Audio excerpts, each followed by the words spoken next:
6 minutos, estamos con Esteban Vigorullo, ya lo presentaba Sebastián. Apasionadísimo, Esteban, acá hablando con él. Caramba, Sebastián Díaz, recién que sí. trabaja con Sebastián. ¿Se acuerda? Claro, Medium, nuestro programa que hacemos acá en TV, ¿no es cierto?, donde vimos casos, pero que eran realmente impactantes. ¿Hay una comprobación de que existe la vida después de la muerte? O sea, a ver, con respecto a ese tema hay muchas hipótesis, pero no hay nada concluyente. Yo me atrevería a decir que lo más concluyente hasta el momento es el caso de un neurocirujano que se llama Ivan Alexander, que este personaje, lo interesante de él es que él, con su capacidad de neurocirujano, tuvo un problema de una meningitis y afectó cierta zona del cerebro. Él quedó en coma 9 días y después de eso hace un relato, y de hecho escribe un libro que se llama La prueba del cielo, donde él relata la experiencia, y por su capacidad como médico neurocirujano, es un doctor, él sabe que la zona del cerebro la que fue afectada por la meningitis hubiese impedido que él hubiese imaginado esta experiencia. Por tanto, él, desde su punto de vista como profesional de la salud, lo comprueba que fue una experiencia real, y para él es real y no producto de su imaginación. Oye, hay una suiza también, una científica suiza, ella se llama Elisabeth Kubler, ¿no es cierto? Y ella también dice que tiene pruebas, pero concretas, reales, de que hay vida más allá. ¿Será parte a lo mejor de la raza humana esto de ver el túnel, que cuando estamos en situaciones límites, yo tengo que ser abogado del diablo de pronto, ¿no? Todos recurrimos a lo mismo, tenemos los mismos pensamientos. Hay una nota preparada donde abordamos este tema, donde fuimos al fondo. Tú tienes también una experiencia importante que contarnos, así que vamos a verla y volvemos a conversar sobre esta vida más allá de la muerte. ¿Existe la vida después de la muerte? ¿Es real el tan mencionado más allá? Sin duda, estas preguntas son las más grandes en la vida de las personas. No saber qué pasa cuando dejamos este mundo provoca un inmenso interés y una necesidad de encontrar las tan esperadas respuestas que nos ayuden a enfrentar este misterio.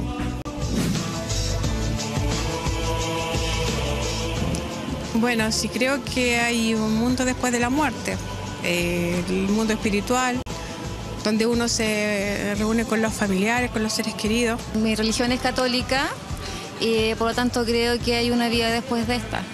Esa sería como mi razón fundamental. No puede ser limitarse solamente a lo que estamos viviendo en estos momentos. Algunas veces me ha pasado que he tenido algunas experiencias un poco extrañas en base a mi familia, a mi mamá también, como que le pasan cosas raras, pero sí, así como el mundo dice que hay un arriba y hay un abajo, ¿por qué no hay un más allá en el medio también? Son muchos los científicos que han dedicado parte de su investigación para conocer qué es lo que nos espera al momento de morir. Si bien las conclusiones son distintas, en la mayoría de los casos se ha tenido que reconocer que ciertas experiencias no tienen una respuesta clara. Elisabeth Kubler-Ross es una científica suiza que en sus investigaciones afirmó que el más allá existe y con diferentes testimonios pudo probar su teoría. Al implementar cuidados paliativos en personas moribundas para que afrontaran su muerte con serenidad y alegría, pudo conseguir importantes testimonios y acumular la información necesaria para afirmar que la vida después de la muerte existe. La experiencia de morir es casi idéntica a la experiencia del nacimiento. Es el nacer a una forma diferente de la existencia, la cual puede ser probada de forma muy simple. Por miles de años te hicieron creer en las cosas del más allá, pero para mí ya no se trata de creer, sino de saber. A lo largo de su trabajo con enfermos terminales, Elisabeth logró una serie de testimonios que relataban experiencias paranormales que iban dando mucho más sustento a su teoría.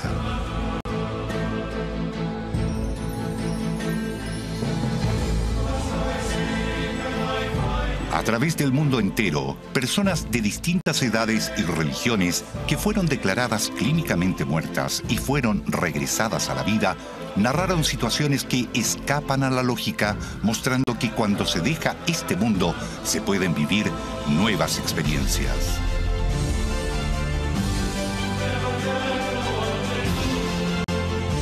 El primer caso que me asombró fue el de una paciente de apellido Schwartz, que estuvo clínicamente muerta mientras se encontraba en un hospital.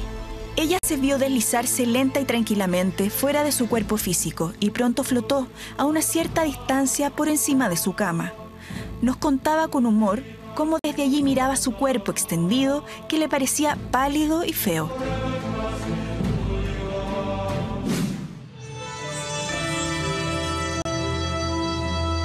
Creo que es real.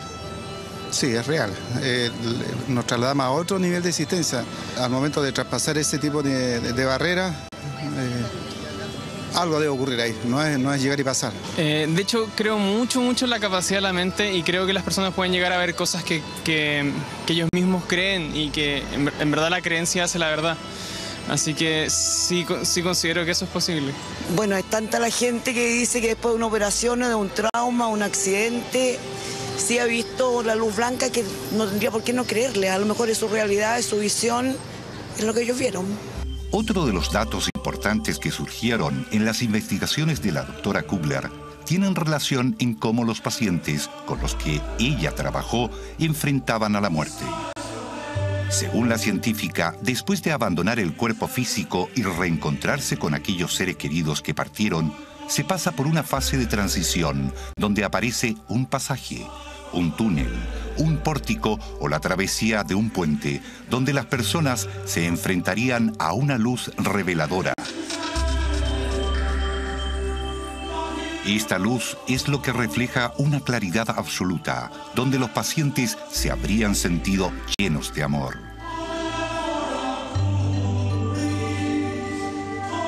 Esa luz era más blanca, de una claridad absoluta a medida que los pacientes se aproximaban a ella. Y ellos se sentían llenos del amor más grande, indescriptible e incondicional que uno pudiera imaginar. No hay palabras para describirlo. Cuando se ha visto la luz, ya no se quiere volver.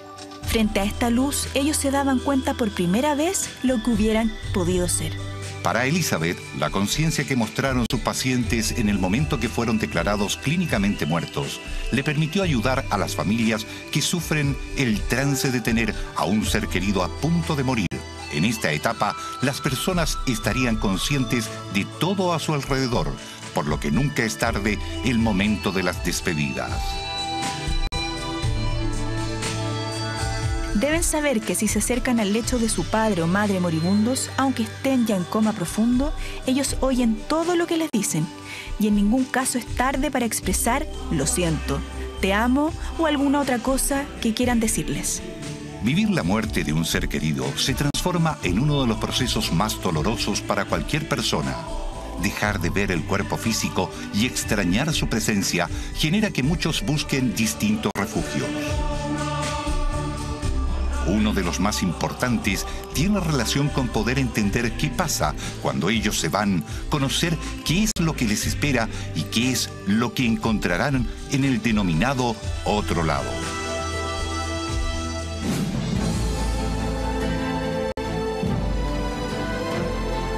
Puede ser que los vamos a una parte mejor que aquí, con más tranquilidad, pero lo malo se paga acá, como se dice. Creo que la vida no termina con esta la tierra. No sé si vida, pero hay algo más allá. No sé si se podría llamar vida, pero como que los espíritus pueden estar acá. Miles de preguntas, muchos misterios en torno a un tema que nos involucra a todos, la muerte. ¿Y qué viene después? Es algo que se sigue estudiando. ¿Tendremos la oportunidad de vivir otra vida? ¿Podremos reencontrarnos con todos nuestros seres queridos que nos dejaron? El más allá, una interrogante que aún busca una explicación. La muerte no es más que un desprendimiento del cuerpo físico, como la mariposa de su capullo.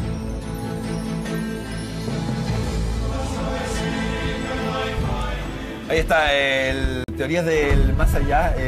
Esteban, ¿cómo alguien podría tener una experiencia con algún familiar si uno quisiera? ¿Qué es contactarse? ¿Cómo funciona? ¿Está hablando de las sesiones de mediunidad? Sí. A ver, normalmente lo que uno hace, lo que hacen los medios, lo que hace Sebastián, lo que hago yo, bueno, Sebastián en este momento no está haciendo sesiones, pero bueno, lo que hacemos en Intangible Lab es contactar con gente que ha partido nosotros consideramos que la vida no se acaba con la muerte del cuerpo, que es solo un paso, es un cambio en la dimensión, nada más. Pero la gente sigue existiendo con los mismos sentimientos, con los mismos lazos de afecto, con los mismos valores. Lo único que se amplía un poco más la capacidad de la percepción del mundo, como que la gente en el fondo lo que hace es pegarse un salto en el sentido que ve que la realidad es mucho más amplia de lo que uno consideraba mientras estaba en este plano. ¿Qué atributos tienes tú para poder ofrecer esta posibilidad a la gente de contactarse? Porque no deja de ser sensible, muchos cifran sus expectativas en encontrarse con un ser querido. ¿Qué es lo que tú ves? ¿Cómo logras esa conexión? Mira, básicamente yo considero que todo el mundo tiene de una u otra forma la capacidad de conectar. Todos, yo creo que el ser humano es medium en general. Yo creo que es una facultad propia de nosotros, pero como todas las cosas hay gente que tiene mayor capacidad que otros en algunas áreas. Yo para la música soy pésimo, tengo un oído horrible, pero tengo esta facultad, como muchos otros. ¿Cómo surgió, perdón? ¿Cómo te diste cuenta tú? En mi caso, ¿En tu caso? Bueno, en mi caso surge porque fue de un día para otro. Es como si un día me despierto y empiezo a percibir cosas que antes no percibía. Por ejemplo. Al principio pensé, oh, me estoy volviendo loquito, esto no es normal. Hasta que empecé a corroborar situaciones. Por ejemplo, un día estaba en una conferencia en la universidad y veo que una señora que estaba dando la conferencia, yo lograba ver como su campo energético, el aura, y veía como tenía un flujo circular, que era atípico de acuerdo a mi percepción. Y me atreví a preguntarle... cada vez que la mirabas, ¿veías esto? O particularmente uno mira a alguien, te lo pregunto para entender, como que ve algo y después lo mira de nuevo y ya no. No, siempre lo veía. Entonces me atreví a preguntarle si tenía algo, porque quería corroborar ese flujo, al costado izquierdo, y me dijo que estaba tratando un cáncer de mama, la mama izquierda. Entonces yo dije, bueno, esto no es imaginación, esto es un fenómeno que me está ocurriendo en forma real. Ahí empecé una búsqueda y conocí, bueno, a Sebastián Díaz y con él, digamos, incursioné en lo que es mediunidad y empezamos a hacer sesiones duales y ahí nos dimos, o sea, me di cuenta objetivamente porque tengo la capacidad de tener el feedback de la persona que tengo al frente, que lo que yo estoy diciendo no es producto de mi imaginación, sino que es una comunicación real. Pero por ejemplo, Esteban, siempre cuando alguien fallece quedan temas inconclusos, ¿no es cierto? Hay temas pendientes, uno dice cómo transmitirle que estamos bien, o la otra persona a lo mejor quiere decir algo que es importante. Lograr esa conexión, ¿de qué manera uno puede tener pruebas? ¿A ti te ha pasado, por ejemplo, que te dicen, no sé, busca en tal parte y vas a encontrar algo, o que te den características que son cosas que solamente saben los familiares directos y nadie más? ¿Te ha pasado eso? Sí, así es. De hecho, nosotros tenemos un protocolo en Intangible Lab que es muy estructurado. Y de ahí nos salimos de ese libreto. El protocolo es buscar pruebas de vida. La primera media hora lo que nosotros hacemos es buscar información específica que yo, ni Sebastián, ni Alejandro tenemos cómo saber. Con esa información, yo sé que estoy conectado con la persona que se busca y la persona que tengo al frente sabe que está conectado con su pariente, porque lo reconocemos de esa forma. Y las pruebas pueden ser tan específicas como una prueba que tengo yo, puntualmente, que le dije a las personas, ¿sabes que veo un reloj? Está guardado en una caja, creo que está sobre un ropero, está parado y está parado 9:15. Me atrevería a decir eso. 3 días después, ella no lo reconoció porque no sabían de ese reloj, digamos. 3 días después me escribe un WhatsApp y me dice, ¿sabes qué? ¿Te acuerdas lo del reloj? Somos las personas del jueves. Efectivamente, encontramos una caja, estaba el reloj y adivina qué, estaba parado 9:15, tal como tú nos dijiste, y tomaron una foto del reloj y me la mandaron. Como eso, millones de cosas, digamos, de situaciones, y así uno, y de esa forma uno dice, esto por azar no puede ser, hay algo más. Mucha gente se pregunta, y de ahí el interés, ¿no? Que claro, cuando perdemos a un ser querido, o incluso sobre nuestra propia vida, siempre pensamos, bueno, ¿qué va a pasar cuando mi cuerpo muera, digamos, biológicamente deje de existir? ¿Qué es el más allá? Cuando uno dice, mira, existe el más allá, ¿qué es? Las almas se salen de nuestro cuerpo y viajan a un lugar, están aquí dando vuelta las almas de mi abuela, de personas que yo quise que ya no están vivas. Mira, con respecto a eso hay millones de teorías, miles de teorías, partiendo por las teorías religiosas, ¿no es cierto?, todo lo que viene del hinduismo y las teorías de reencarnación y todo eso. Pero yo siempre me enfoco a mi experiencia empírica. Y mi experiencia empírica son las sesiones de mediunidad que yo he tenido y que he compartido con Sebastián, con Alejandro, con otros medios. Y en base a eso, yo lo único que puedo decir con respecto al más allá es que la información que nos llega, primero, que de una u otra forma tienen capacidad de saber las cosas que nos ocurren y se conectan con nosotros a través del pensamiento. Cuando nosotros lo convocamos con el pensamiento, ellos están conectados con nosotros. ¿Sufren? ¿Están preocupados por nosotros? Mira, sí se preocupan a veces de nosotros cuando producto del vínculo que tienen con ellos o cómo ellos partieron, las personas acá quedan ancladas y no avanzan en su vida y quedan con duelos mal cerrados. Eso los agobia. Pero no porque ellos estén mal, porque toda la información que a nosotros nos llega es que están en un lugar que es mejor que acá, que están en paz, que están tranquilos, que están contentos. Otra cosa que es interesante, que tienen actividades, que hacen cosas. ¿Cómo así? No es como el descanso eterno. A mí me ha llegado harta información que de una u otra forma cumplen roles. En su espacio, en su mundo donde están, ellos cumplen roles, siguen con actividades, con responsabilidades. Yo tengo la impresión, bueno, y Sebastián también lo hemos hablado, que hay una organización, hay una estructura, no es el limbo en que están las conciencias flotando, son dimensiones paralelas con un mundo que yo creo muy parecido a este. ¿Y para llegar a eso hay un infierno o hay un purgatorio o se llega directamente a ese estado? La verdad, yo he acumulado más de 600 sesiones de mediunidad en el cuerpo y nunca, ni una sola, he recibido información de ese tipo. Ni siquiera... Por muy malo que haya sido. Sí, por muy malo, y bueno, no sé, porque yo la verdad nunca pregunto cómo fue el personaje porque no tengo información de la persona. Eduardo, ¿ustedes cobran por esto? Sí, se cobra como una consulta normal. Hay sesiones y hay situaciones en que no se cobra, cuando son por estudio o cuando son casos complejos, cuando son madres que perdieron hijos, o cuando situaciones en que las personas sencillamente no tienen recursos. Te lo pregunto porque siempre está la preocupación y la sospecha de que hay personas que lucran con el dolor de la gente, que se aprovechan de una expectativa comprensible y se ganan la vida así. Yo me imagino que esa debe ser una pregunta recurrente para la gente que los busca.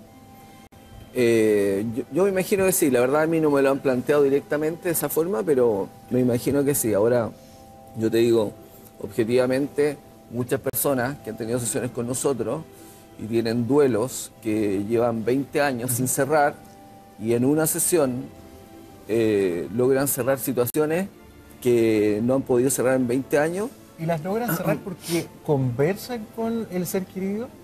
¿Porque se comunican?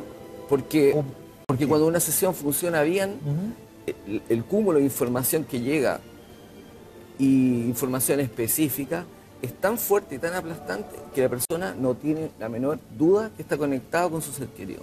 O sea, por ejemplo, lo que nos decía nosotros Sebastián, a ver si más o menos te hace sentido, que ustedes como que mandan un formulario en blanco con algunas preguntas tipo, un poco al más allá, y que reciben este formulario con las respuestas, que es una cosa como bien científica, por eso ustedes tienen un laboratorio y no sé dónde investigan esto y donde comparten experiencias y que más o menos esa es la tónica de lo que se repite, enviar preguntas y esa persona o ese ser, ¿no es cierto?, esa alma, las responde y eso es lo que les llega a ustedes. ¿Es algo así? Es algo así, pero básicamente yo siempre explico en las sesiones que lo que hacemos la primera media hora es buscar las pruebas de vida.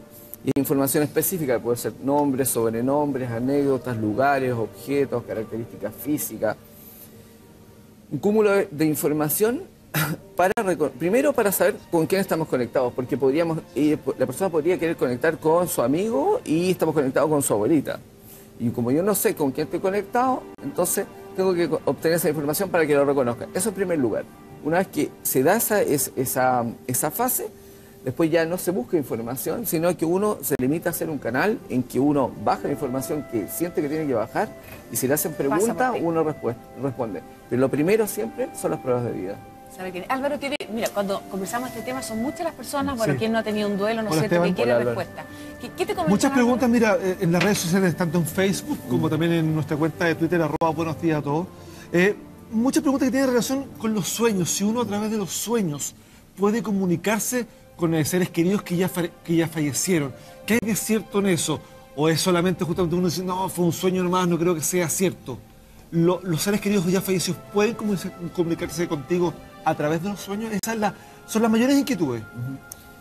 Mire, yo siempre voy a hablar desde la experiencia empírica. Y en mi caso, en muchas sesiones me han hablado y me han relatado situaciones de sueño, o más bien dicho, yo he relatado a la persona que tengo al frente situaciones de sueño y he descrito sueños en que ha habido comunicación entre las personas. De hecho, la última sesión que tuve, puntualmente salió el nombre de una persona que yo no conocía, que resultó ser la mejor amiga de esta persona, ¿sí? Y él le mandaba una información que estuviera atenta a sus sueños porque iba a entregar información relevante a través del sueño.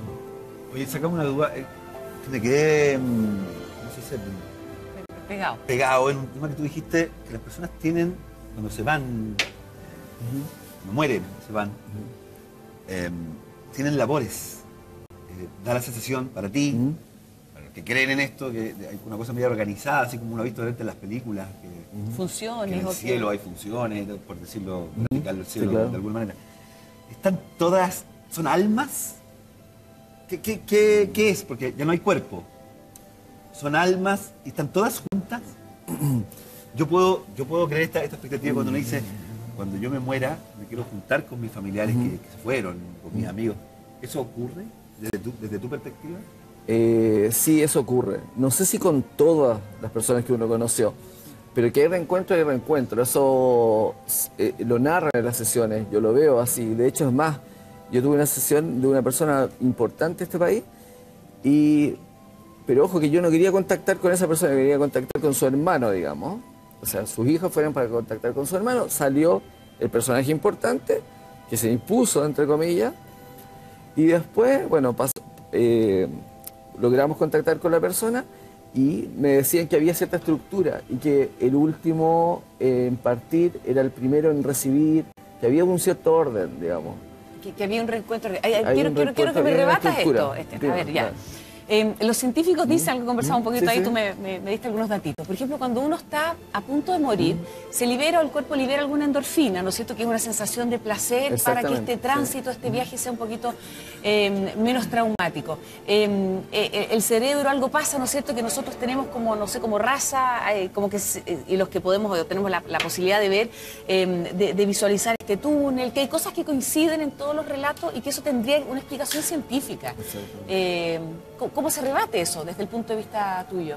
Lo que tú planteas es cierto, o sea, lo que plantean los científicos básicamente eso, que cuando hay poca irrigación y baja la oxigenación del cerebro, el campo visual se cierra y por eso es la experiencia de túnel y todo el tema.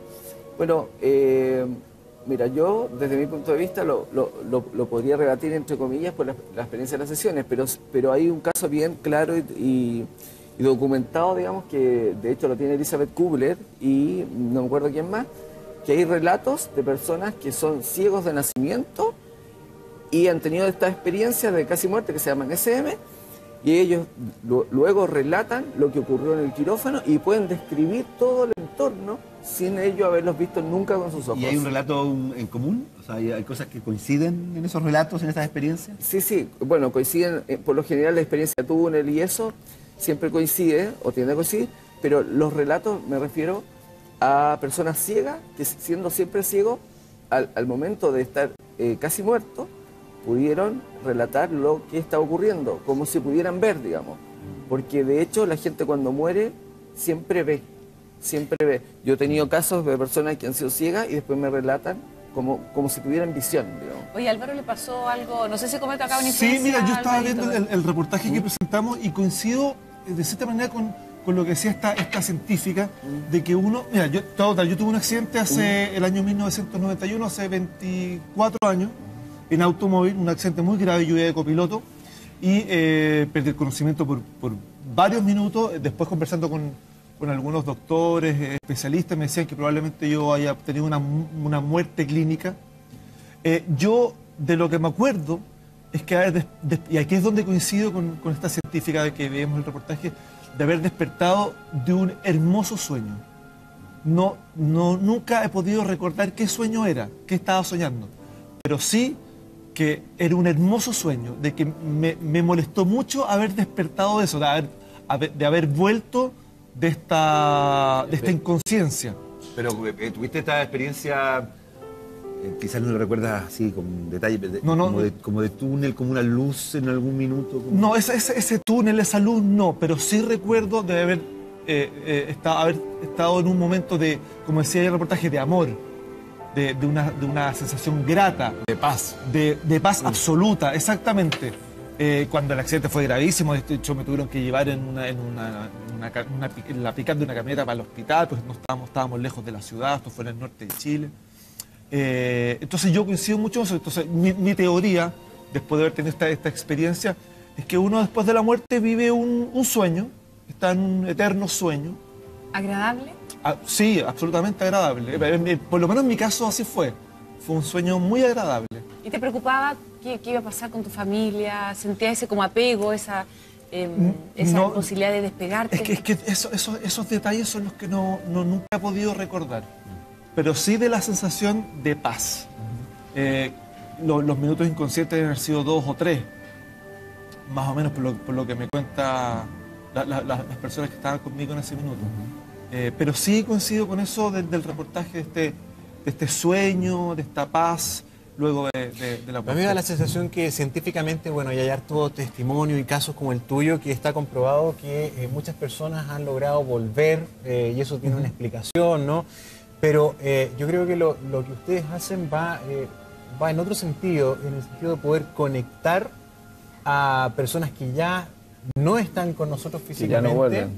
Y que ya no vuelven y siempre se van a mantener en ese estrato. ¿Qué diferencia tiene lo que tú haces, por ejemplo, con lo que hemos conocido a lo largo de la historia, con el espiritismo, con los Ouija, con ese tipo de conexiones más rituales? Mira, básicamente la mediunidad es una sola, depende del enfoque que se le dé.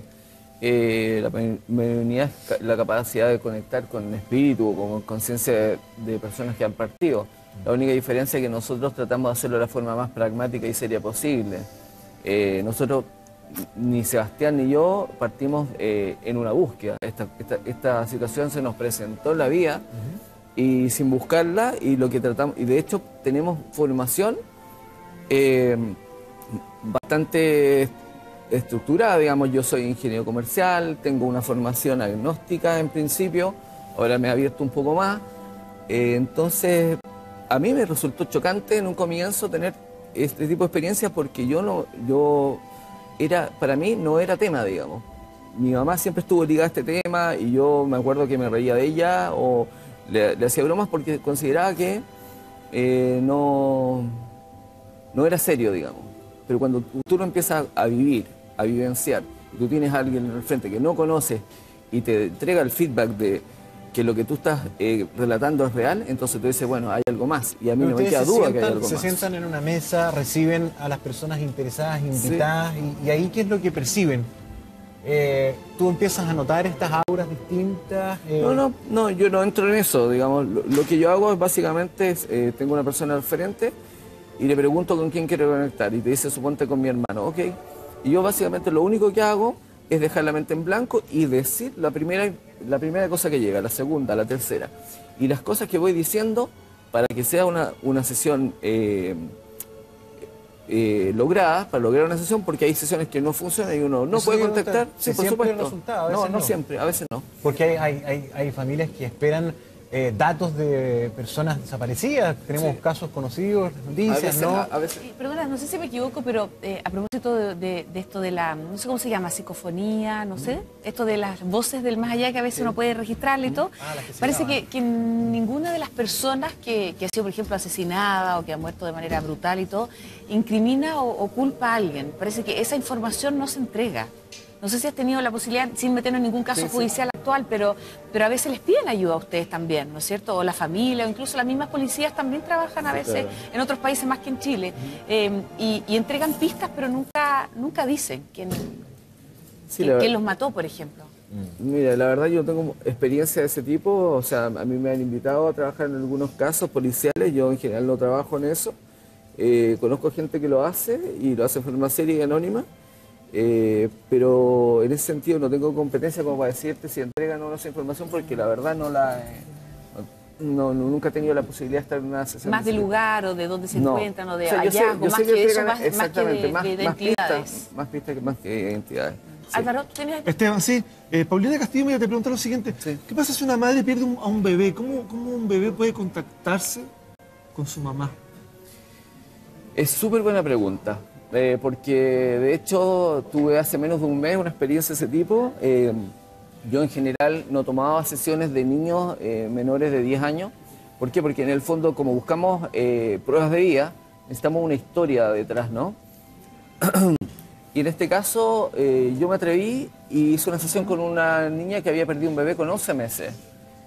Y en esa situación, bueno, yo le expliqué de qué se trataba.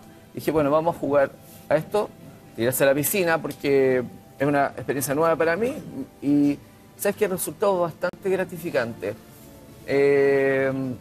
Yo evidentemente no me contacté con ese bebé, pero me contacté con una fuente de información que no era el bebé, que lamentablemente no pude reconocer y eso fue lo que complicó un poco la sesión, para mí, digamos, pero entregué información muy específica del bebé. Incluso lo interesante era que dije el nombre y los dos nombres que habían pensado los papás en ponerle, si no le ponían el nombre que era... sí, entiendo. Entonces, y fue muy impresionante la sesión, está documentada, y en esa sesión la madre se sintió de nuevo viva, digamos. O sea, porque los niños están acompañados siempre por... Siempre. Por alguien. Siempre por alguien. Siempre por no alguien. Están solos. No, y crecen en distintos ritmos. Un niño puede ser adulto en 5 años o en 100. Oye, más escéptico todavía, perdón. Sí. ¿Y quién a lo mejor no puede descartarse que tú seas capaz de leer la mente también de alguien? Por ejemplo, en términos de adivinar, sí, claro. Perdona, sí, yo te creo todo lo que dices, pero que sí. tú seas capaz de a lo mejor esa mamá que con esa fuerza mental está pensando en su guagua y en los nombres que quería ponerle. Sí, claro. Que te llegue esa información también de ahí. Sí, mira, puede ser que, o sea, de hecho es lo que uno siempre se cuestiona. Pero la verdad, yo siempre pienso que si yo pudiera leer la cabeza, sería millonario de partida. Claro. Y aparte de eso, hemos tenido una serie de situaciones en que las personas que tengo al frente no tienen la información y lo corroboran con terceros. Entonces ahí ya se rompe absolutamente. Sí. Esteban, es una conversación para los que creen, súper para los que no apasionante, creen, sí. para los que son más escépticos, para los que quieren contactarse, súper interesante. Además, este día feriado donde muchas personas tienen la oportunidad de verlo. ¿Dónde te pueden contactar si quieren? Sí, en mi correo, Esteban, @intangiblelab.net. Ahí está. Ahí está, exactamente. ¿Está bien, no? Sí. Oye, un montón de preguntas que llegaron para Esteban, ahí vamos a pasártelas para que también pueda responder. Genial. Gracias, Esteban, por... Oye, y a los que les interesa el tema, hay una página de la experiencia cercana a la muerte, hay una experiencia que se llama, una página que se llama ndrf.org, que es una organización sin fin de lucro de Estados Unidos donde hay registrados más de 4.000 casos de experiencia cercana a la muerte. Como para meterse ahí, sí, y conocer más datos. Y la gente lo relata y hay un formulario que pueden llenar con respecto a su experiencia. ¿La página repitámosla, por favor? ¿Repitámosla? NTRF. No, te digo al tío. Sí, hay un montón de dudas que están... Sí, aprovecha de agradecerle a Esteban, día feriado más, viene a conversar con nosotros. A ver, la página es nderf.org. Y Esteban no viene más allá, viven aquí un poquito más acá. Oye, Esteban, Esteban, tremendo tema, vamos a volver a invitarte para seguir conversando. Dale saludos a Sebastián, muchos cariños ahí, por supuesto, que te vaya. Gonzalo,